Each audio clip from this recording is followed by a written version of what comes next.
Hey guys, I'm the Pareto investor. Welcome to my channel. In this new video, I'm going to talk about the possibility of a long squeeze happening somewhere in the near future.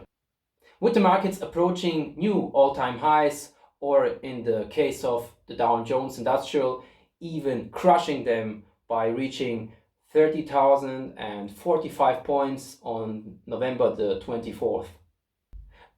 A lot of stocks, especially in the tech sector, have reached nosebleeding valuations over the last few days.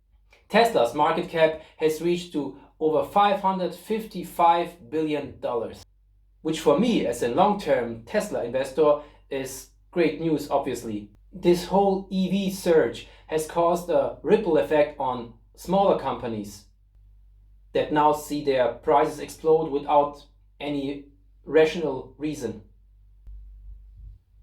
If we check out the Fear Greed Index, 1 week ago we were at 63, which stands for greed.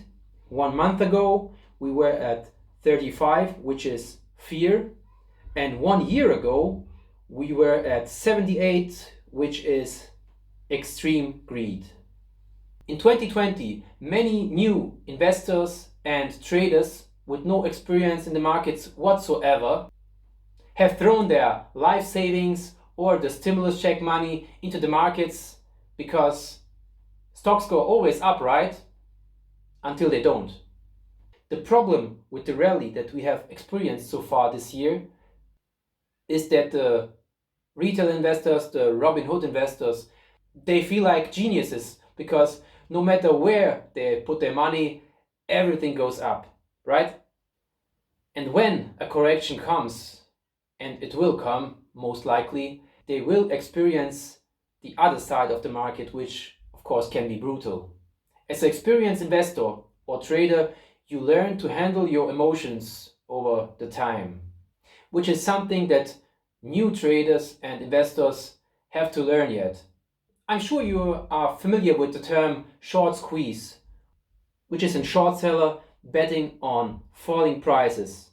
In the case that the shorted stock goes up, the short seller has to buy the stock back and cover his losses, which pushes the stock price even higher.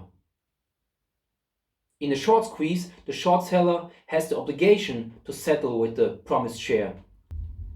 On the other side, in the case of a long squeeze, the investor or trader selling is triggered by pure fear. So it's kind of a reverse fear of missing out. In 2008, Bear Stearns was wiped out of the market exactly this way because of rumors that they are running out of cash. Besides the Fear Greed Index, there are several factors that could lead us to a new correction or even crash. To set things clear, I'm not one of those crash prophets always seeing the big crash behind the next corner. However, we must not ignore the reality, which is that even with the great development in the vaccine production, the problem with the sickness isn't fixed yet. So that's not our power weapon against the sickness. It just helps us to keep the impact smaller. And the next problem is how many people are actually willing to take the vaccine. Some people don't like to be guinea pigs and just want to wait.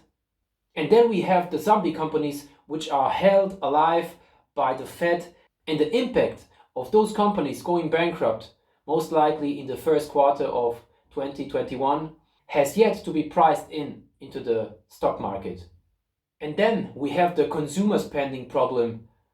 Research shows that the consumer spending peaks at the age of 46, 47, and the boomer generation now have left this tipping point behind them. That means they will spend less money. The good news is the millennials will save us. It will take another 3 or 4 years until the millennial generation starts to spend money big time. And of course, I'm not just talking about the Starbucks latte. If you have some kids already, I think you know how your spending changes. So with all that being said, what can you do now besides subscribing to this channel and smashing the like button? For one, if you are a long-term investor, you should just stay calm and don't get nervous when the correction comes. Since even if the company you are invested in is currently overpriced, you have to see it just as a snapshot. And if you believe in this company like I do in Tesla, you can even use this correction and buy the dip and buy some more shares of this company you are invested in for the long term. If you are a short-term investor or trader, I think you should be more careful in the next few days and weeks. If you are investing through highly leveraged financial instruments, you have to be careful. Make sure to base your investing decisions on appropriate risk-reward ratio calculations. And of course, as always, do your homework. That means do your due diligence and inform yourself about the company you are investing in, since otherwise it's crazy. And let's be honest here, it would be simply gambling. So I think the Nasdaq could plunge to an pre-pandemic all-time high level, which is around 9,817 points. I personally think that we will see an end of the year rally over the next few weeks, but I'm also careful and concerned about the whole situation which is going on. Although I'm not a big fan of shorting the market because I just don't like the risk involved in this kind of investing, I did secure my portfolio games pretty early, as it was obvious for me that the crash is coming. As you can see, this way I was able to reinvest the games and protect my profits, which of course led to an outstanding performance this year. I did even place some small short positions on the major indices worldwide.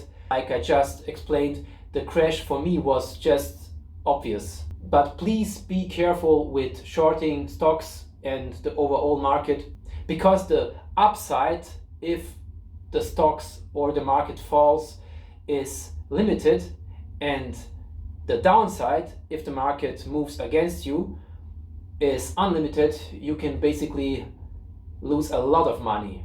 So be careful there and make sure, as always, to inform yourself and do your due diligence as said previously. I really hope this video makes you a little bit aware of the risk involved in investing and the current situation. So take care, make sure to subscribe to this channel and hit the like button if you like this video. I have many videos with great content in the pipeline and hope to see you again. Bye.